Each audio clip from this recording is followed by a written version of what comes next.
Instead, they're blaming the government. For junior doctors, it's their fourth day of action, but next month it will be nurses again. A pay deal the government thought they'd put to bed, in the last 2 hours, just voted down by one union and accepted by another. The Royal College of Nurses announced the result of their ballot, their members rejecting the government's proposal, 54% voting no. NHS workers in Unison voted for the government's deal, 74% voting yes. Our members have made that decision today. This offer was not enough for our members, and it is now down to the government to listen to the voice of nursing and put a better offer on the table. They need to restore the nurses' pay and they need to make a better offer. But the one thing that they must not do is to take the current offer off the table. The deal in England the government had offered was a one-off payment offer of 2%. That was worth between £1,655 and £3,789 for all staff, including nurses, physiotherapists, paramedics, porters and dietitians. They also proposed for next year a bump from 3.5% to 5% for most staff. Here we are in 2023 with more and more cuts. The timing could be disastrous for the government. They were hopeful that having the offer accepted could set the tone for successful negotiations with other striking workers. Instead, the Royal College of Nurses have announced fresh strikes. This time, emergency staff, including intensive care nurses, will be taking industrial action for the very first time. Bert Roman was one of those members who voted to reject the government's deal.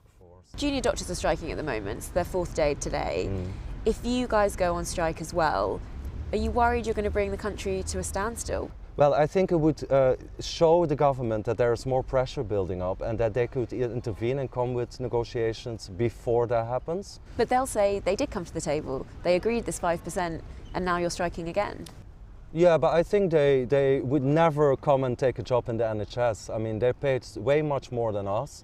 I think they do understand, if they look in the mirror, that the financial situation and the pressures that we are under. So just put your human skin back on and just see what you would do. The government said they were hugely disappointed the RCN had rejected the deal and said fresh action would be hugely concerning for patients, saying their deal was fair and reasonable.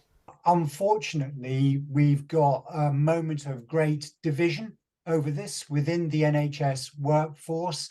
A workforce which is understandably hugely frustrated by the way its pay has fallen behind inflation for year after year. And what you're outlining there is disagreements between unions and the government, disagreements between different unions, and then disagreements within those unions. And during that time, patients are bearing the brunt of this. When does this end? This only ends when government and the unions come together to get a conclusive agreement that addresses concerns not just over pay, but over wider working conditions. Two other unions are still yet to declare where they stand on the deal. Results to come later this month. All are hopeful for a resolution, though admit disruption is now a certainty. Well, our Health and Social Care editor, Victoria MacDonald, joins me now from the Royal College of Nursing. Victoria. Yes, well, this is indeed a messy scenario, one that was not entirely expected. On the one hand, you've got Unison saying, yes, we will take that offer, and the RCN saying, no, we won't. Although, as you said, by quite a small margin. Now, there are these other unions, their results still do have to come in, including the GMB, Unite, the Chartered Society of Physiotherapists. What we do know is that there will be a meeting of all the unions on May the 2nd with the Staff Council to discuss this situation. But what is hard to imagine is that the government would say to the RCN, OK, we will come back and negotiate with you, while the other unions have said, actually, no, we're going to accept this deal. And Unison have told us tonight that they will be pressuring the government. They will be saying to them, absolutely, that this pay deal now needs to be implemented. Their members want to see it in their pay packets. And again, another scenario, let me put this to you. You've got one nurse, one Unison nurse and one RCN nurse on the same ward. The Unison nurse opens her pay packet She's got that extra money and the RCN doesn't, so maybe that will take away some of the power of or the desire to further up the ante on these strikes. Of course, then there are the junior doctors. We still don't know whether they're going to go to ACAS. The government has not responded yet to a letter from them. Victoria, thanks very much indeed. Well, joining me now is Danny Mortimer. He's the Chief Executive of NHS Employers, who's been involved in talks with the health unions. Thank you very much for coming on the programme. It's an incredibly complicated and messy situation, isn't it? And because you were in the room, I just wondered whether you can clarify what actually happened, because the mood music around the nurses accepting this deal, the RCN, I mean, obviously that was wrong, right? It was a bit of a shock. What went wrong?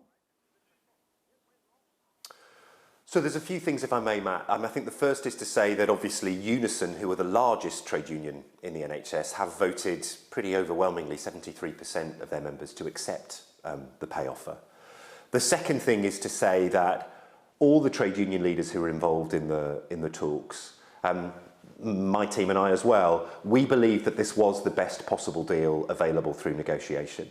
If we cast our minds back to February, the government moved fairly significantly in terms of the additional payment it agreed to make in the last financial year and the investment it was prepared to make in this financial year, and a number of other things to do with the retention and protection of NHS staff as well. So I think we all sincerely believed, I think the RCN leadership sincerely believed, that this was the best possible deal available through negotiation.